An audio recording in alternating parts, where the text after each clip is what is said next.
والا حضرت فاضل بریلوی رحمت اللہ علیہ فرماتے ہیں سونا جنگل رات اندھیری چھائی بدلی کالی ہے، سونے والوں جاگتے رہنا چوروں کی رکھوالی ہے۔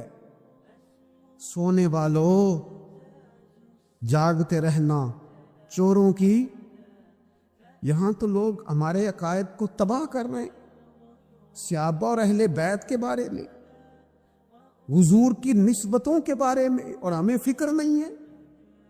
اتنی دور لے جایا جا رہا ہے، اتنا فکری انتشار نہیں کہا۔ حضرت ربیعہ بن کعب کی وہ حدیث تو سارے لوگ سناتے ہیں کہ وضو کرایا کرتے تھے تو نبی پاک نے فرمایا کچھ مانگ لے، انہوں نے جنت میں نبی پاک کا پڑوس ہی مانگ لیا، یہ بخاری میں موجود ہے۔ لیکن وہ والی حدیث بھی پڑھو کہ جب نبی پاک نے انہیں کہا کہ ربیعہ تو مجھے وضو کراتا رہتا ہے، شادی کیوں نہیں کرتا؟ حضور نے نہیں فرمایا کہ اس کا ذاتی معاملہ ہے، میں شادی کراؤں گا، میں اس کام میں کیوں آؤں گا، شادی کیوں نہیں کرتا؟ اس کی حضور کوئی کاروبار نہیں، کوئی معاملہ نہیں، کوئی رنگ روپ نہیں، اور آپ کی خدمت سے بھی رک جاؤں گا۔ کہتے ہیں حضور خاموش ہو گئے۔ اگلے دن پھر پوچھا نکاح کیوں نہیں کرتے؟ میں نے کہا حضور نہ کاروبار ہے، نہ گھر ہے، نہ مکان ہے، نہ رنگ روپ ہے، کون رشتہ دے گا؟ جب میں یہ کہہ کے باہر نکلا نا حضور خاموش ہو گئے، تو میرے دل میں خیال آیا ربیعہ تو بحث کیوں کرتا ہے؟ اور ان کو بتاتا ہے جنہیں اللہ نے سارا کچھ ہی عطا فرمایا ہوا ہے۔ حضور کہتے ہیں شادی کیوں نہیں کرتا؟ تو چپ کر کے کہہ دے محبوبہ جیسے دل کرتا ہے ویسے کر دے، تو آگے سے دلیلیں دیتا پھرتا ہے۔ یہ بھی کو بات ہوئی۔ فرماتے ہیں اگلے دن میں نے ارادہ کر لیا، حضور نے اگر آج کہا تو کہہ دینا یا رسول اللہ جیسے دل ہو کرے۔ میں نے وضو کرایا، میرا خیال تھا حضور یہاں روک کے کہیں گے، یہاں روک کے کہیں گے، پر حضور نے آج بات ہی کوئی نہ کی۔ میں دیر تک سوچتا رہا یہاں کہیں گے، یہاں کہیں گے، پر آج حضور نے بات ہی نہ کی۔ میں پچھتا رہا تھا کہ 2 دن موقع ملا، میں نے ضائع کر دیا۔ فرماتے ہیں وضو پورا کرا کے جب میں باہر نکلا، دروازے تک پہنچا تو محبوب نے آواز دی، بات سن۔ میں ٹھہر گیا، فرمایا شادی کیوں نہیں کرتے؟ کہتے ہیں میرا تو دل پھولوں کی طرح کھل اٹھا۔ میں نے کہا یا رسول اللہ جیسے دل کرتا ہے کرا دے۔ نبی پاک علیہ الصلوۃ والسلام نے فرمایا فلاں قبیلے کے سردار کے پاس جا، اسے کہا اپنی بیٹی کا نکاح تیرے ساتھ کر۔ کہتے میں گیا، تھوڑی دیر کے لیے توقف کیا انہوں نے، لیکن پھر وہ راضی ہو گئے۔ میں واپس آیا، سنو یہ جی اس کا ذاتی معاملہ ہے، لیکن نبی پاک نے دیکھا جس کو ضرورت ہے میری، اس کا نکاح نہیں ہو رہا، گھر نہیں آباد ہو رہا، تو حضور نے پورا کردار ادا کیا۔ میرے محبوب کریم علیہ الصلوۃ والسلام نے حضرت حارثہ بن نعمان کو بلایا، فرمایا تیرا ایک مکان خالی ہے؟ کہ یا رسول اللہ ہاں۔ فرمایا یہ میرے ربیعہ کو دے دے، اس میں رہا کرے گا، دلہن کو لائے گا۔ حضرت بریدہ اسلمی کو بلایا، فرمایا کہ کھجور کی گٹھلی کے برابر سونا چاہیے۔ یا رسول اللہ کس لیے؟ فرمایا میرے اس غلام نے اپنی بیوی کو حق مہر دینا ہے۔ حضرت سیدنا عثمان غنی کو بلایا، تیسرے صحابی، فرمایا ایک مینڈے کا بندوبست تو نے کر کے دینا ہے۔ حضور کس لیے؟ فرمایا میں نے اپنے غلام کا ولیمہ کرنا ہے، بکرے کا بندوبست کر۔ ساری تیاریاں کر کے دیں۔ حضرت ربیعہ کہتے ہیں جب میں دلہن بیاہ کے گھر لایا تو میرے دوست یار رشتہ دار مبارک دینے آئے، کہنے لگے تیری کیا بات ہے، شادی بھی اعلیٰ خاندان، ولیمہ بھی، اور کھجور کی گٹھلی کے برابر حق مہر بھی۔ تو حضرت ربیعہ رو پڑے، فرمانے لگے میں تو کالا کلوٹا حبشی غلام تھا، سلام بھی کوئی نہیں لیتا تھا، مجھے مبارک نہ دو، میرے مصطفیٰ پہ درود و سلام پڑھو۔ یہ سارا حضور کا کرم ہے۔ کہتے ہیں اس کا ذاتی معاملہ ہے، بھئی سارا دن تیرے ساتھ رہتا ہے، اٹھتا بیٹھتا ہے، تیری نوکری کرتا ہے، تو نے کبھی پلٹ کے دیکھا ہی نہیں، تو نے کبھی اشک شوئی نہیں کی، تو نے اتنا ٹائم ہی نہیں دیا کہ تیرے کندھے پہ سر رکھ کے رو سکے، تیری توجہ ہی نہیں۔ نبی رحمت علیہ السلام دائیں بائیں والوں، آگے پیچھے والوں کا خیال رکھتے، جہاں جس کو ضرورت ہوتی حضور اس کی ضرورت میں پہنچتے، اشک شوئی کرتے، نبی پاک پیار کرتے۔ کہتے ہیں اس کا ذاتی معاملہ ہے، میں کیا کروں؟ سنو حضرت جابر بن عبداللہ رضی اللہ تعالیٰ عنہ کے جو والد تھے نا حضرت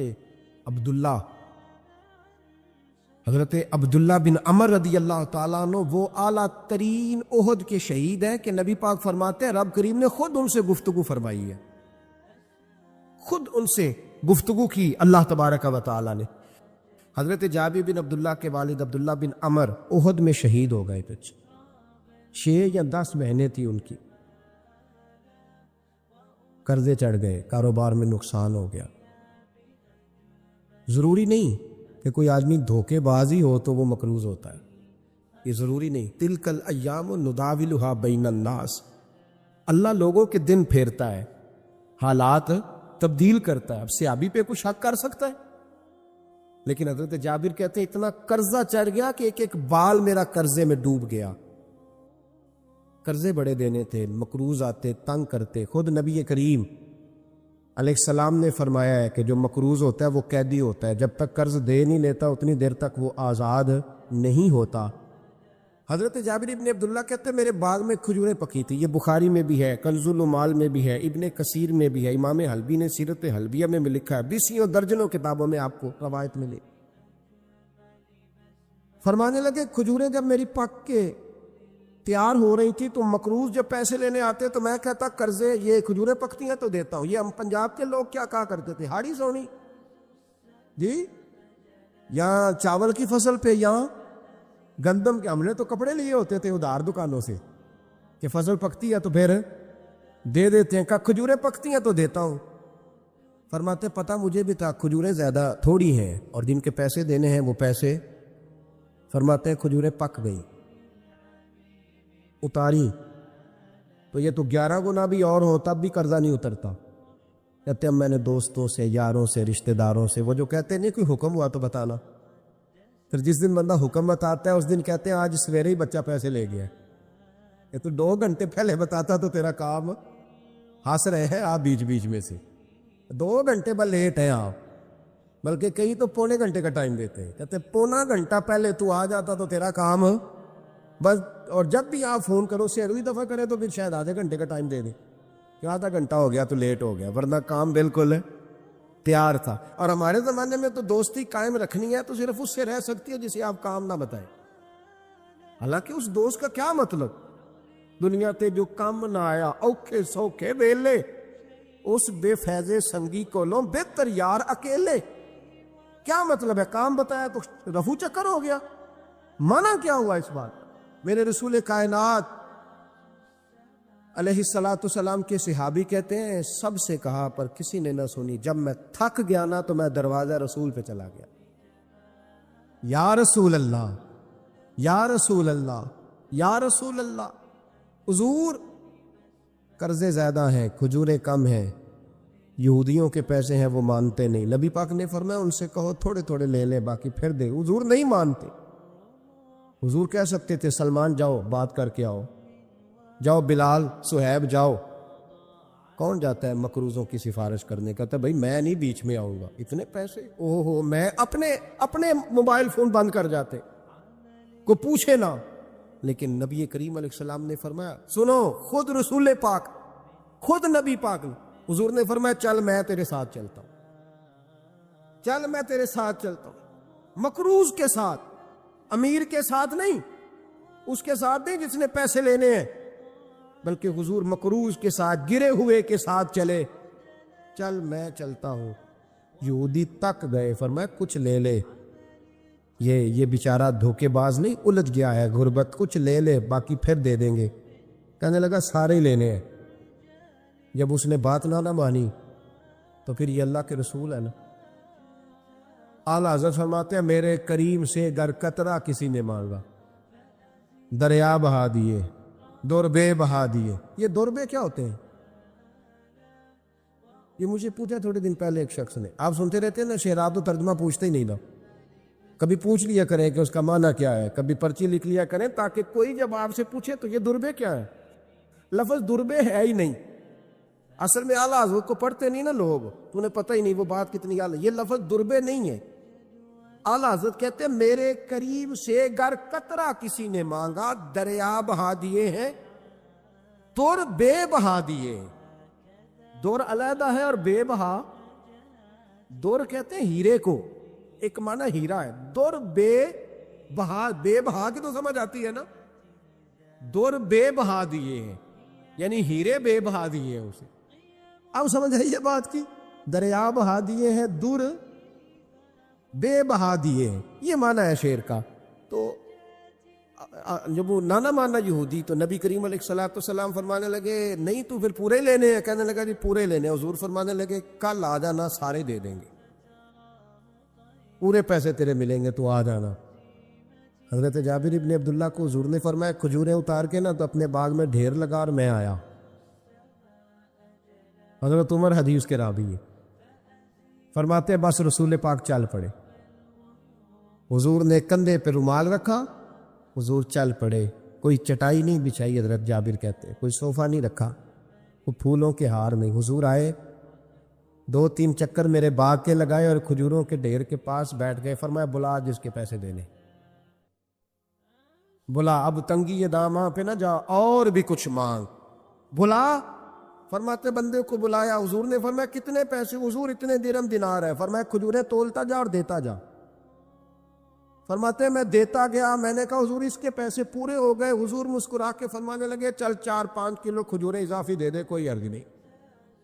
کہتے ہیں وہ بھی دے دی۔ حضور نے فرمایا بلا دوسرے کو، فرمایا اس کو بھی بلایا، تولتا گیا، دیتا گیا، حضور پورے ہو گئے۔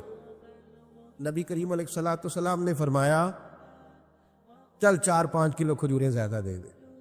کہتے قرضے بھی دے دیے، 5-5 کلو کھجوریں بھی زیادہ دے دی۔ محبوب اٹھے، کچی زمین پہ بیٹھے تھے، حضور نے لباس مبارک کو جھاڑا، رومال کندھے پہ رکھا، فرمایا میں مسجد جا رہا ہوں، وہاں آ کے مجھے خبر دینا، وہاں آ کے مجھے بتلانا کہ جب میں آیا تھا تب کھجوریں زیادہ تھی کہ جب واپس گیا ہوں تب زیادہ ہے۔ وہاں مجھے آ کے اطلاع دینی ہے، بتانا ہے مجھے، وہاں آ کے میں جا رہا ہوں، مجھے بتانا ذرا وہاں آ کے۔ حضرت جابر ابن عبداللہ کہتے ہیں میں نے کھجوریں تولی، میں تھک گیا، میں تھک گیا، ڈھیر تو چھوٹا تھا پر وزن ہی بڑا نکلا۔ کہتے ہیں میں تھک گیا، جتنی دی تھی نا اس سے زیادہ تول کے باقی پڑی رہنے دی۔ میں مسجد میں گیا، ذرا لفظ سننا حدیث کے، کہتے ہیں مسجد میں گیا، جا کے عرض کی یا رسول اللہ میں تول آیا ہوں، جب آپ آئے تھے تھوڑی تھی اور جب واپس آئے ہیں تو کئی گنا بڑھ گئی ہیں۔ حضور نے پتہ کیا فرمایا؟ فرمایا یہ بات نا جو تو نے مجھے بتائی ہے، یہ بات ذرا میرے عمر فاروق کو بھی بتا، عمر بڑا راضی ہوگا، عمر کو بھی بتلا یہ بات۔ گویا نبی پاک کے معجزات کی، فضائل کی، شمائل کی باتیں جب بتائی جاتی تھیں صحابہ کے دل ٹھنڈے ہوتے۔ عمر کو بھی بتا، عمر راضی ہوں گے۔ جناب جابر ابن عبداللہ رضی اللہ تعالیٰ عنہ فرماتے میں حضرت عمر کے پاس گیا، میں نے کہا عمر میری یہ رائے تھی کہ جتنی میری کھجوریں ہیں 11 گنا اور بھی اتنی ہوں تو پھر بھی قرضہ نہیں اترتا، لیکن سارے قرضے بھی اترے، 5-5 کلو کھجوریں بھی زیادہ دے دی اور پہلے سے زیادہ کھجوریں پڑی ہیں۔ تو کہتے حضرت عمر کی آنکھیں روشن ہو گئی، چہرہ مسکرانے لگا، کہنے لگا تو اب بتا رہا ہے نا، اب واپس آ کے رزلٹ سنا رہا ہے، تو صحابہ سے پوچھ لے، جب نبی کریم گئے تھے تو میں نے اسی وقت کہا تھا، حضور کے جاتے ہی میں نے کہا تھا اب دیکھنا رب کریم جابر بن عبداللہ پر ساری ہی رحمتیں نازل فرما دے، اللہ ہر قسم کا کرم فرمائے گا، خیر ہی خیر ہو جائے گی، دیکھ لے میں نے پہلے بتلا دیا۔ میرے نبی پاک سلام چھوٹی چھوٹی باتوں کا خیال رکھتے، چھوٹی چھوٹی چیزوں پر توجہ دیتے، خیال کرتے کس کو کس وقت کس چیز کی کہاں حاجت ہے، اس کی وہ حاجت پوری کی جاتی، اس کا دھیان رکھا جاتا۔ حضرت جابر خود فرماتے، یہ مسلم کے لفظ ہے، فرماتے ایک دفعہ میں حضور کے ساتھ جہاد پہ گیا تھا، میرا اونٹ کمزور تھا، میں پیچھے رہ گیا۔ ہمارے یہاں شرط لگتی ہے نا، اللہ تعالیٰ خیر فرمائے، ایک بھائی گاڑی خریدتا ہے، پھر دوسرا چاہے زیور بیچے اس نے بھی خریدنی ہوتی ہے، ورنہ گھر میں گھسنے کی اجازت نہیں ملتی، بہت سارے خرچے۔ یہ جو جوائنٹ فیملی سسٹم ہے نا، اکٹھے جو ہاں بھائی رہتے ہیں 3 4 5 6، اس کے بہت سارے خرچے ضد کی وجہ سے بڑھ جاتے ہیں، اس نے کیا ہے تو لہذا میں نے بھی، ہوتا ہے نا جی ایسے، تو پھر اس ضد میں کو پیچھے پلٹ کے نہیں دیکھتا کہ چلو جو پیچھے رہ گیا اس کا بھی ہاتھ پکڑے ساتھ آ جائے، توڑتے رہتے، اس میں بیچارے کئی تھک جاتے ہیں، کئیوں کے پیر دوڑ دوڑ کے سوج جاتے ہیں، بڑے مسئلے بنتے ہیں، لیکن پیچھے پلٹنے کو کوئی تیار ہے؟ اس دوڑ نے ہمیں تھکا کے رکھ دیا۔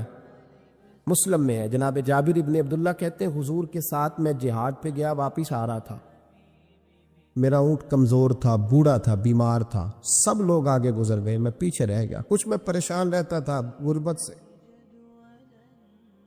تو میں مایوس بھی تھا، ذرا پیچھے رہ گیا، پریشان تھا۔ فرماتے ہیں نبی پاک نے نا 2-3 دفعہ پلٹ کے دیکھا، ادھر دیکھو، میں نے اپنی زندگی میں بڑے لوگ دیکھے ہیں، وہ امیروں میں چلے گئے، پیچھے پلٹ کے انہوں نے غریبوں کو کبھی نہیں دیکھا کہ وہ ایک دوست ہوتا تھا ہمارا جو ماڑا ہے، غریب ہے، پلٹ کے نہیں دیکھا۔ کہتے ہیں نبی کریم علیہ الصلاۃ والسلام نہ آگے گئے، سب سے آگے، حضور نے 2 4 5 دفعہ نہ پیچھے پلٹ کے دیکھا۔ جابر ابن عبداللہ کہتے ہیں جب میں نظر نہ آیا تو میرے محبوب کا انداز کریمانہ دیکھیں، حضور اعلانیہ فرمانے لگے، بھئی مجھے جابر نہیں نظر آ رہا۔ بے خبر ہو جو غلاموں سے، وہ آقا کیا ہے، وہ آقا کیا ہے۔ یہاں ہمارے استاد جب یہ حدیث پڑھا رہے تھے نا، یہ حدیث پڑھا رہے تھے تو اچانک رونے لگ گئے۔ میں نے کہا حضور کیا ہوا، رو کیوں پڑے؟ تو کہنے لگے یار سوچتا ہوں جو محبوب جہاد سے واپسی پر اپنے غلاموں کو نہیں بھولے، وہ میدان محشر میں کیسے بھول جائے؟ وہ وہاں بھی پوچھیں گے فلانا کدھر گیا، فلانا کدھر گیا، ایک ایک کا نام لیں گے، حضور نام لیں گے ہماری موج بن جائے گی۔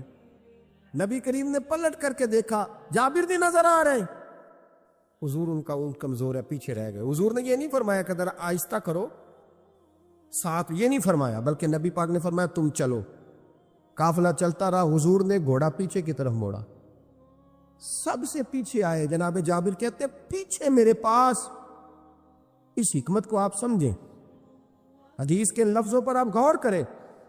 ایک کہہ کے کہنا ذرا اس کو میرے پاس لاؤ، یہ بات اور ہے، ذرا آہستہ ہو جاؤ، وہ بھی ساتھ مل جائے۔ لیکن یہ معنی اور ہے کہ غریب جہاں بیٹھا ہے اس کے پاس خود چل کے جانا۔ حضور خود پلٹ کے پیچھے آئے اور فرماتے میں جو کہ پریشان تھا تو محبوب میری طرف دیکھ کے فرمانے لگے اس کو دوڑاتا کیوں نہیں، پیچھے کیوں رہ گیا؟ تو کہتے ہیں مایوس بندہ، پریشان بندہ کبھی کبھی وہ اس طرح بولتا ہے کہ جیسے کڑ رہا ہے، تھوڑا سا نا سخت ترش باتیں بھی کرتا ہے۔ کہتے ہیں میں نے اس عالم میں نا، میں نے کہا حضور اس قابل ہوتا تو سب کے ساتھ مل نہ جاتا، کمزور ہے، ماڑا ہے، مہران ہے، اور وہ بھی پرانی جو چل ہی نہیں سکتی، یہ کہاں یا رسول اللہ دوڑے گا، اس قابل ہی نہیں ہے۔ حضور اس قابل ہوتا تو قافلے کے ساتھ نہ ہوتا۔ کہتے ہیں حضور نے میری طرف توجہ فرمائی، میں باتیں کر رہا تھا اپنے اندر کی پریشانی کی تو حضور مسکراتے جا رہے۔ حضور کے ہاتھ میں چھڑی تھی، فرمانے لگے ایسے ہی تو باتیں کر رہا ہے۔ نبی پاک نے اونٹ کی پشت پہ چھڑی لگائی اور فرمایا تو دوڑتا کیوں نہیں؟ بڑے ہلکے سے مسکرا، اوے تو دوڑتا کیوں نہیں؟ تو جناب جابر بن عبداللہ کہتے ہیں جو سب سے پیچھے تھا نا وہ سب سے آگے نکل گیا، وہ دوڑتا گیا، دوڑتا۔ فرماتے ہیں میرا چہرہ بھی عجیب سا، لوگ میرے انداز دیکھیں کہ یہ کیسے آگے نکل گئے، کیسے، کبھی نہ سوچ یہ کیسے نکل گیا، بس سمجھ لے آگے وہی نکلا ہے جسے مصطفیٰ کی تھپکی مل گئی ہے۔ تو یہ نہ کہ سیاست کر گیا، چلاکی کر گیا، بس تھپکی مل گئی تو بات بن گئی۔ کہتے ہیں میں نکل گیا آگے، حضور کی تھپکی جو ملی تھی۔ حضرت جابر بن عبداللہ کہتے ہیں حضور گھوڑا دوڑا کے میرے پاس آئے، خود حضور نے میرا اونٹ تیز کرایا نبی پاک کی برکت سے۔ تو قریب آ کے فرمانے لگے ٹھہر جا یار، ہم بھی تیرے قافلے میں، ہمیں بھی ساتھ لے لے۔ فرماتے اب تو میں رو ہی پڑا کہ خود بھیک دے، خود ہی کہیں منگتے کا بھلا ہو، ٹھہر جا یار ہمیں بھی ساتھ لے لے۔ جناب جابر بن عبداللہ رضی اللہ تعالیٰ عنہ فرماتے ہیں کہ جگہ پڑاؤ کیا، رکے، ٹھہرے کھانے پینے کو، نماز پڑھنے۔ نبی کریم نے مجھے بلایا، میں حاضر ہوا تو کہا یا رسول اللہ حضور حکم؟ تو محبوب فرمانے لگے جابر یار تیرا اونٹ میں نے نرالا ہی دیکھا، بوڑھا ہو کے سب سے آگے نکل جاتا ہے، بیمار ہو کے، کمزور ہو کے۔ کہتے ہیں میں چہرہ دیکھتا جا رہا ہوں کہ حضور سارا ہی پتہ ہے آپ کو، میں کیا عرض کروں؟ تو محبوب فرمانے لگے پسند آ گیا، بیچ نہیں دیتے میرے ہاتھ؟ کہا یا رسول اللہ آپ رکھ لیں، حضور آپ کا یہ۔ فرمایا نہیں میں پیسے دوں گا۔ کتنے کا ہے؟ کہا یا رسول اللہ آپ رکھ لیں۔ فرمایا پیسے دوں گا۔